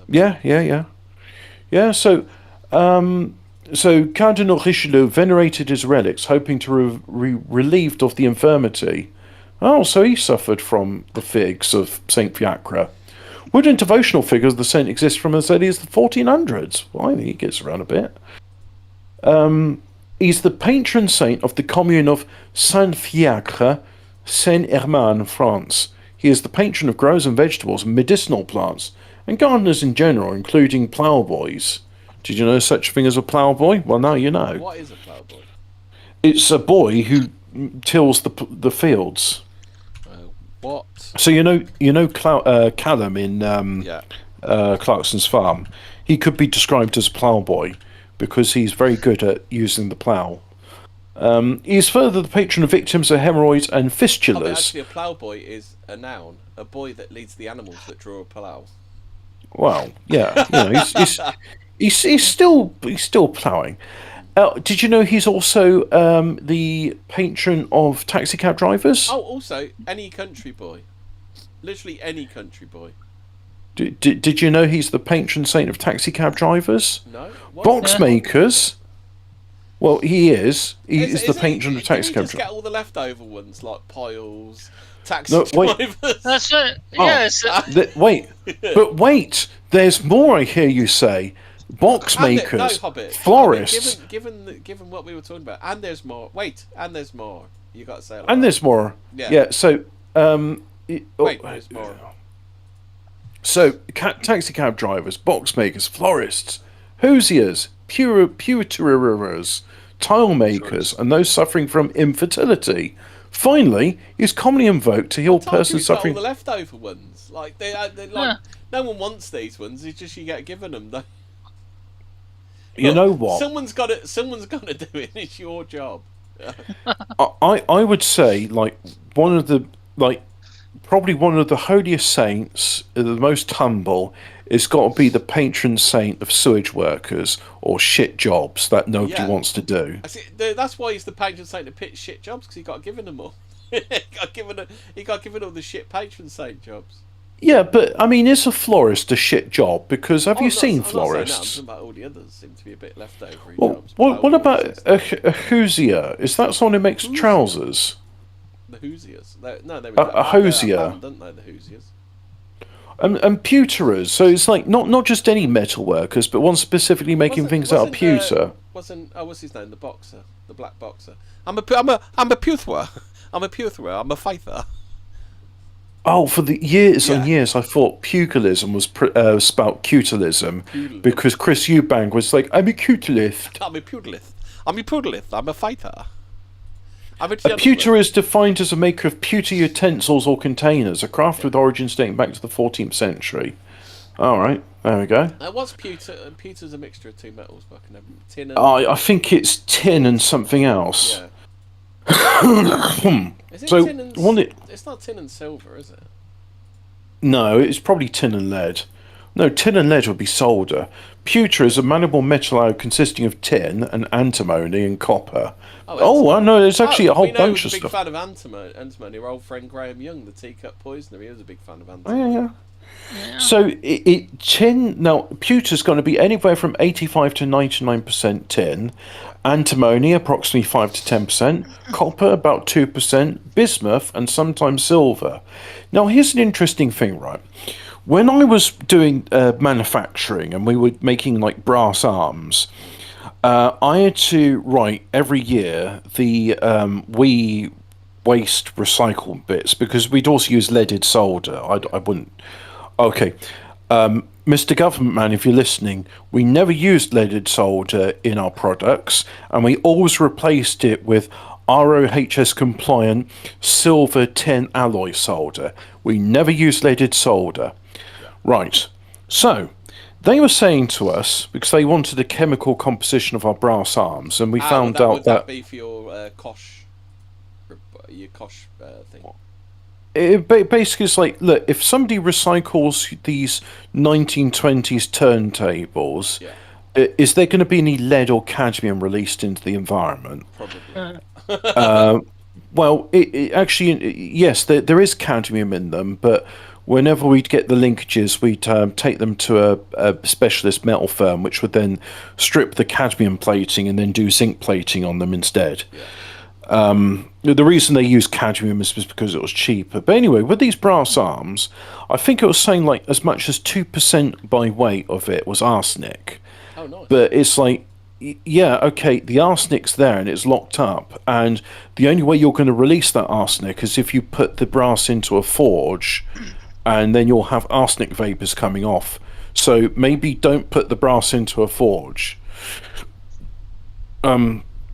And again, the brass arms, they were soldered into place. So like a brazing torch, much like a plumber would use, it would be. In fact, it was a lot like plumbing. If you've ever seen a plumber where they get the copper pipes and they put the copper around it with a flux and then put a torch over it, that's how these arms were assembled. Yeah, so they just said, oh well, can you show what risk assessment steps you've done to prevent release of arsenic into the environment? It's like, well, yeah, you see, because this arsenic is an alloy of brass, it's therefore not going to be released into the environment unless you forge it. Oh, well, what if one of your customers puts the brass arm into a forge? Well, then they're a fucking idiot, aren't they? I mean, it's like saying... give you another example of this, right? In Australia, they've got this rule about importing asbestos into the country, which you're probably thinking, but Hobbit, that's really sensible. You don't want to import asbestos into the country. Well, 1990s engines from Japan often would have asbestos in them, and they'd use asbestos in the firewall. Or brake linings. Yeah, it's used in that stuff. So, because of that reason, you can't import Japanese engines of a certain vintage into Australia because, there might be a bit of asbestos in there. Even if the manufacturers have assured you that there was no asbestos in the process, they have a very sort of... they got a very, what's the word in Australia? A very prudent... I'm not prudent, it's like when you watch... Nothing to declare.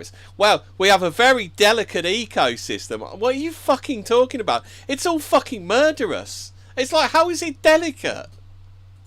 Yeah, you see, we got this vicious stinging nettle here where the poison lingers for years and years, and we couldn't possibly introduce a ladybird which would start to eat those. They called suicide nettles because the people go insane from the pain and often end up taking their own lives. I mean... God rest their souls. So that's literally a fate worse than death. But they've got a very delicate ecosystem. It's on a knife's edge. They're a very delicate ecosystem. What, is this down under? Yeah. I'll tell you what really was a masterstroke from the Aussies. That time they sold a load of eucalyptus trees to California. That was a great idea, that was. And that was very funny. Fraser, do you know what properties a eucalyptus tree has? Oh, is it very flammable? It's basically a petrol bomb.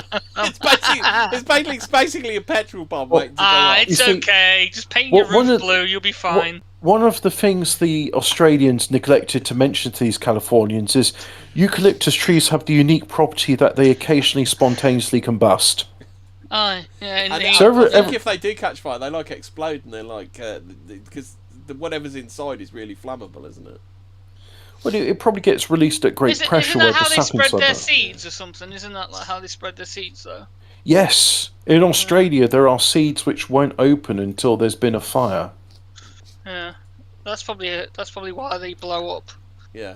Spread their fruit of their loins, To shoot the fruit of the loin. Loads, bro. The fruit of the loin, yeah. Does that have a cornucopia on it, the fruit of the loins? They're fruit of the looms?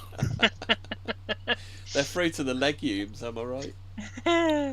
The fruit of the mumes.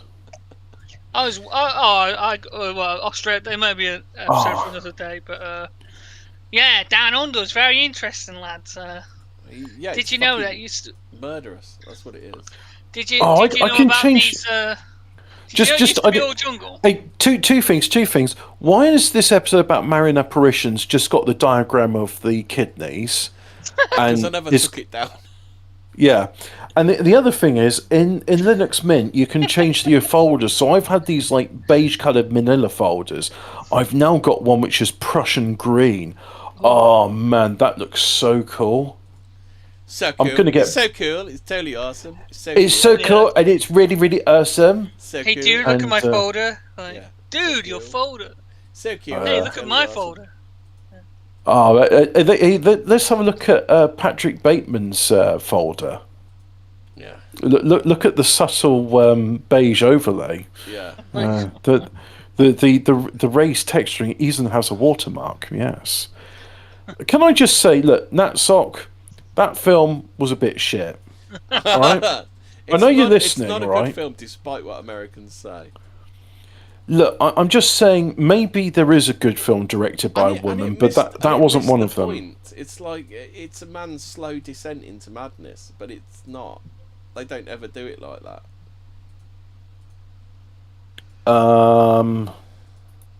Yeah. And the bit obviously where he puts the rat inside the prostitute, they bottled that bit as well, and then he chainsaws. Fucking gross. For the rat to come. Have you never read the book? It's the only book I could ever say where I felt my mind warping while I was reading it. I tell you that there is something which I really didn't like was James Herbert, The Rats. Oh yeah, that was pretty horrible from what you said. I was actually thinking about that one particular scene in it, and I'm just like, okay, I know this is a horror book, but I really dislike I say I really dislike the horror genre. Here's a quandary I got, right. I really like stop motion animation, and literally, like, the magnum opus of stop motion animation is Mad God. Yeah. I've seen it once, and I keep meaning to steel myself. There's a Mad God Yule log as well. I'd never watched it, but yeah, there's a Mad God Yule log. So you know, like your fire screensaver, it's like that, but it's a Mad God one. So it's one of those films which I really want to watch again, but also I really don't want to watch it again, if you know what I mean. It's vile. Yeah. And it's like, look, I can respect the craft, but it's so disgusting. I know you probably never watch it, but there is a really, really good documentary on Disney of all places about it's about industrial light and magic, but it's like heartbreaking at the end because they talk about when they did Jurassic Park, and Phil Tippett had done all of this like prelim. He'd made all the models. He'd done like probably at least 50% of the work towards the stop motion animation for Jurassic Park, and then George Lucas just goes, why don't you use CGI? Because that's great. That's going to be brilliant. It's going to revolutionise film. And then poor old Phil Tippett, and they go, sorry, Phil, we're throwing all your work in the bin. Which I thought was quite upsetting. Yeah. It's kind of a shame how talent's left Hollywood now, isn't it? Yeah, it's... yeah. And I think a lot of it's George Lucas did this big push towards CGI, and I don't think there should have been a big push towards CGI. Yeah, but the thing is, every time there's a film with practical effects, people go and see it in droves. Yes. And Hollywood's just like, yeah, but practical effects are tricky, so let's just not bother with that. But the thing is, because you watch like a TV show from the 80s, and all of the stunt work that went on in those films. I'll give you an example. Would be off the fucking charts now, wouldn't it, for that kind of stuff? I was watching Richie's show the other day, and he had like this. I mean, it was just a goofy dweeb, and he was showing like comics he bought from the 1980s, and he was saying, "Oh, the G.I. Joe comics. No one bought any of those." And the thing is, he sort of paused and he says, "Hey, look at the artwork on this. This was a crap tie-in comic for a not very good TV show to sell toys to children. Yeah. But look at the quality of the artwork on this. That was the thing. In the 80s, even like corny TV shows like that had decent artwork. Like, well, you look at even in our like, country, not very good, like T.J. Hooker. There's always at least one scene where he's hanging off a car, and he's running around and jumping on top of cars and hanging off cars, and like you don't see that stuff in like even like run-of-the-mill TV shows anymore, do you? Like that level of it'll be CGI and green screen, won't it? again, I think to myself, like, we lost so much. Like, one of the things before CGI is a lot of adverts especially if you look at adverts from the 70s and 80s and even 90s on British TV, the adverts were animated too. There's like a parody of the Snowman, and I can't remember, maybe it was for Tango, and it was beautifully animated. Or actually, might not have been Tango, it might have been Iron Brew. I think it was Aquafresh. What was the cut? What was the, like? You know what? This is one of those things. I'll use AI. What's the advert? I think that it's Aquafresh. Parodies the Snowman. I don't think it parodies it. I think they literally just use the Snowman. To advertise their product. Let's see what the answer is, because I mean it's probably be quite famous. What with it being like, oh look, it's the Snowman and it's advertising walking in the air. In 2006, Iron Brew Christmas advert with a 2018 sequel. Yeah, boy. Yep, so it was Iron. That's what I get Tango and Iron Brew mixed up now and then because they're both orange, aren't they? I was going to say yellow. Oh, there is an Iron Brew Snowman advert. 2017. A what advert? Iron Brew Snowman. Yeah, that's the one. There is one, yeah, but the Aquafresh, I think it just used the same. I think the Aquafresh one just used the same animation style. Oh yes, I do remember the Aquafresh advert. It was probably the same animators that did it. Yeah, this is a credible thing. Like, so for those that are not familiar with it, there's this. Like, do you remember when I've never watched it myself, but when the wind blows, about the old couple that survive a nuclear holocaust? Yeah. It's again. It just like we had all this beautiful talent and artwork in this country. We were a great nation at one point. It is very sad to see. The public information films. Children were treated like adults. Like, you want to go fucking around in the water, you're going to bump into Donald Pleasance. He's going to be down there and he's going to fucking murder you. So just you go fucking around in the water if you dare, kid. You know, sort of tying this all back again, I'm thinking to myself, like, because it is a bit depressing when you sort of look how badly the country's decayed in the past 20 years. Do you think England or maybe the British Isles are overdue a Marian apparition? Well, I think. There's Our Lady of Walsingham in England. Oh, is that? Do you want to do that? Oh, and there's also quick. You found it. Our Lady of Knock, which is in County Mayo of Ireland. Where else? There's other historical Marian vision in the region. Our Lady of Mount Carmel appearing to St Simon's Stock in Aylesford in England. Aylesford, where is that? But there's also disputed Templemore apparitions in County Tipperary, Ireland in 1920. Additionally, is a record of rare apparition in London during the late 12th century, known from the Book of Foundations. Aylesford's in Kent. It's a village and civil parish on the River Medway in Kent, 4 miles west of Maidstone. I'm getting it confused with Aylesbury, which is I think it's in Buckinghamshire. Yeah. Yeah. Oh, so England's only approved England's only approved Marian apparition gives us a peek at Nazareth. The story begins in 1061, more than 1,000 years after the birth of our Lord. It was during the reign of Edward. Oh, you know what? I'll give this link here, and then you've got a nice picture for the screen. I'll get rid of the kidneys. The kidneys have gone. Yeah, so here we go. It is a nice picture. It's Mary sitting on her throne as the Queen of Heaven, with the infant Lord on her lap. I had this strange thing. It was a mystery about like the hidden years. 2 things. Mary was a brilliant seamstress, but she wouldn't do any lewd clothing. The only thing that Jesus asked for was like, "Come on, Jesus, it's your birthday. What do you want?" It's like, "I just want a tunic." And it's like, "Well, you're not going out without any shoes on. I'm gonna get you a pair of shoes as well." And Jesus sort of said, "All right, Mum, I'll wear a pair of shoes."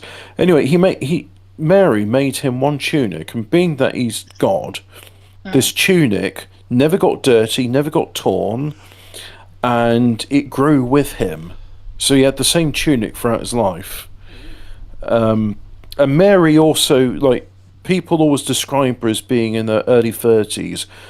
She stopped aging at the age of 33. That was a miracle bestowed to her. So it was during the reign of Edward the Confessor that the woman of noble heritage, Rachel de Favoriches, yeah, that's a good English name, had been praying for the guidance to fulfill her desire to honour the Blessed Mother. Her prayers were answered, and Our Lady appeared to Richelieu and promptly took her on her spirit on a trip to Nazareth. When they arrived there, Our Lady showed Richardis the house where not only the Annunciation took place, but where also the Holy Family lived. Our Blessed Mother told Richardis that she wanted a replica of this house to be built in the village of Walsingham, England, as opposed to Walsingham in Minnesota. It probably is a Walsingham in Minnesota. Richardis was promised. Green and pleasant land. I still haven't broached the subject of Jerusalem choir group. I'd love to sing that. Whoever seeks my help there will not go away empty-handed. What denomination is Jerusalem? Is it? It's not Catholic, is it? It's probably British Israelitism, which I think is a bit frowned upon these days. Israelitism is the way forward. We're all Israelites now. Well, the European people are a lost tribe of Israel, but anyway. They're not a lost tribe, they're the lost tribe. Well, there's 10 lost tribes of Israel, and I believe the Irish because the pre-Christian Irish call themselves the Tuatha De Danann, which means they are the tribe of Daniel. Yeah. Now, she wanted a replica of this house built in Walsingham. Rachel Diss, who had been given the dimensions of the house, did not know where to put it. The ground was wet and unsuitable for building upon. She prayed for help, and the next morning discovered 2 areas of dry ground that were the exact dimensions needed for the house. That reminds me of that bit from what is it, the Holy Grail, where he says, "I built my first castle, it fell over. I built my second castle, it caught fire, fell over, and then went into they all went into the swamp, didn't they? And I built my last castle, it stayed up." She picked a site near a well, but the workers could not get the walls to fit properly. Once again, she prayed, and the next one awoke to find the house miraculously moved to the other site, more than 200 feet away. This is not the first time, by the way, that something to do with the Holy Family, which is Mary, Joseph, and Jesus, has had housing move. There's the house in Loreto. So imagine this, in the 14th century, the house where the Holy Family lived in, it up sticks and it flew from the Levant into this town now of Loreto in Italy. And there's it's called the Church of the Holy Sepulchre. Is it the Church of the Holy Sepulchre or Church of the Holy House? I've heard of the Church of the Holy Sepulchre. And it's this church, right, which is... Isn't that in the Da Vinci Code, the Church? I think the Church of the Holy Sepulchre is something in Jerusalem or Bethlehem, so I'm getting mixed up. But anyway, there's this cathedral in Loreto which has got the house of where Jesus, Mary, and Joseph lived. It flew to Italy. But anyway, the reason I mention that is because this was a bit of a less advanced flight, but it flew 200 feet, this house. Richard's house quickly became a focal point. The Church of the Holy Sepulchre, known as the Church of the Resurrection, is a 4th century church in the Christian quarter of the Old City of Jerusalem. There we go. That's the church is simultaneously the seat of the Armenian Patriarchate of Jerusalem, the Greek Orthodox Patriarchate of Jerusalem, and the Catholic. Is that the one where they all sit on the roof and have a row all the time? There's a church in Jerusalem. I think it might be like 1/4. I think it's more a case of, isn't it? And then that's the Temple of the Rock, and the Jews and the Mohammedans are always fighting over. Yeah. But the Church of the Holy Sepulchre has got like a timeshare between the Eastern Orthodox and the Catholics. Yeah. Richard's house quickly became a focal point for people from far and wide. They came to offer special devotion to our Blessed Mother. It became known as the Holy House. Not long after, the house was encased in stone to protect it from the elements. Devotion at the site continued to increase, and soon it was known as the Shrine of Our Lady of Walsingham. Walsingham became the premier shrine in all of medieval Christendom. Really? I didn't know Walsingham was that severe. But anyway, it became the premier shrine of all medieval... What's that place in Jerusalem where there's a temple built over the top of it, and in the bottom there's in the basement there's like a little church thing? I remember watching a program about it. That was quite interesting. Where they that could be the burial tomb of Jesus. No, because Jesus wasn't buried. But I don't know. But anyway, carrying on with this.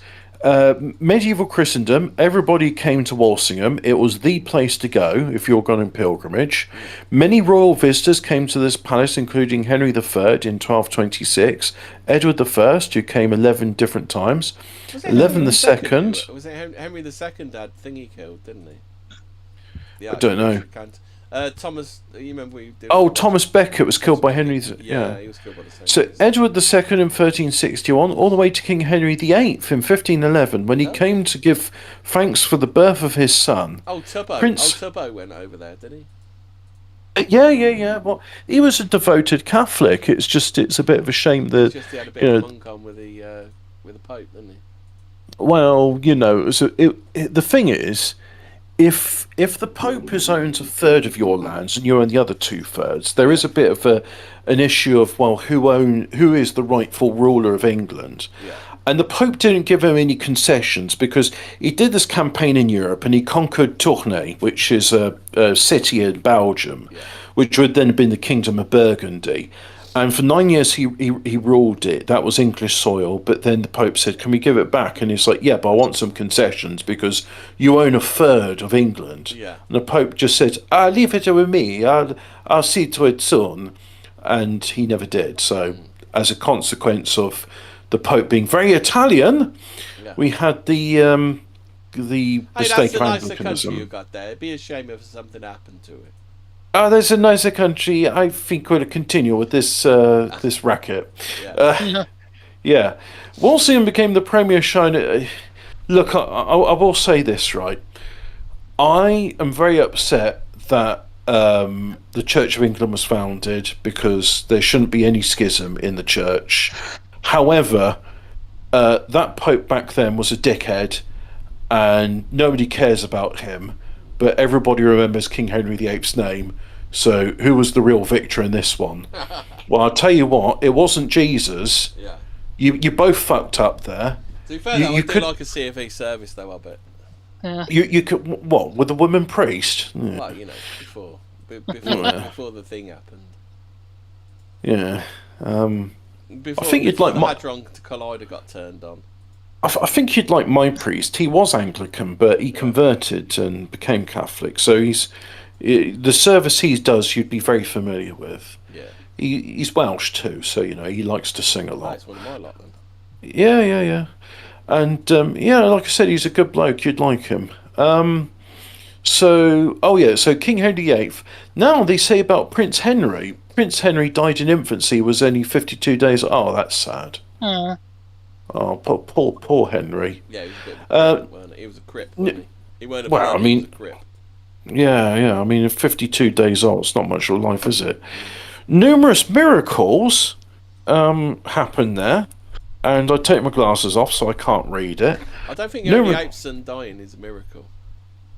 No. This is a new paragraph. Oh, okay. Numerous miracles were reported at Walsingham, and it became so revered a place called the Slipper Chapel was built in 1340. The chapel was exactly 1 mile from the shrine, and pilgrims would stop here to remove their shoes.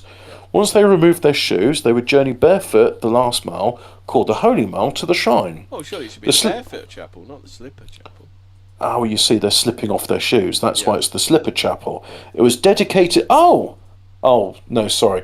I got excited. I thought it was going to be dedicated to St. Catherine the Astonishing. Yeah. It was dedicated to St. Catherine of Alexandria, patroness of pilgrims. Oh, I should have prayed to her last year when I went on my pilgrimage. Yeah. The chapel was put in place to... I've got so much to learn about all these saints. Yeah. It's going to be... I'll tell you what, if there's a pub quiz and they're talking about saints, I'm your man. The Slipper Chapel's dedicated to St. Catherine. Yeah, we said that. Chapel's put in place so that on St. Catherine's feast day of November the 25th, the sun would rise directly behind the altar. Oh, that's a good bit of placement. Like pub quizzes anymore, do they? Actual general knowledge. It's all. It would be nice, wouldn't it? Pop star. That's literally like what general knowledge is now. How many cocks has Bonnie Blue taken an arse at once? Why don't you go on Mastermind? You can't do any worse than David Lammy, can you? Yeah, but then I'd be face fagging, so let's not do that then, shall we?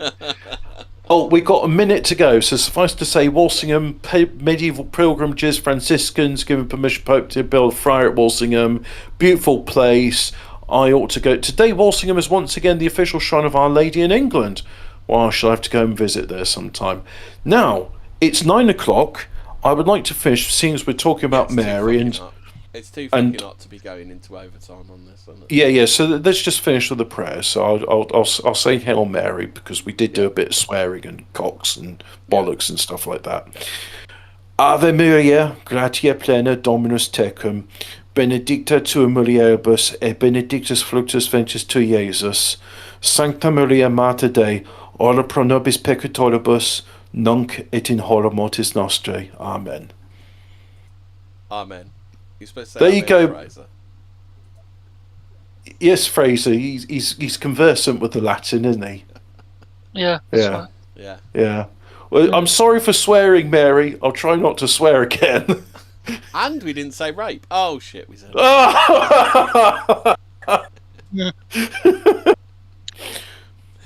Well, I did mention Saint Dymphna, who was raped by her father. Yeah.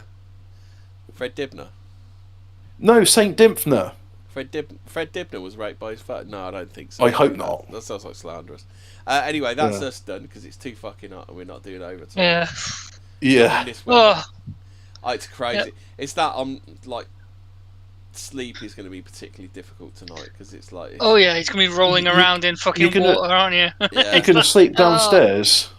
No, it's quite. I don't think it's any much better downstairs. Sleep with Like, Oh, yeah, fair enough. Oh, I did fix the hammock in the garden. I bought a new hammock for it and kind of nice. made it work. Oh, that's a good place to sleep. Yeah, Get a bit of a breeze tonight.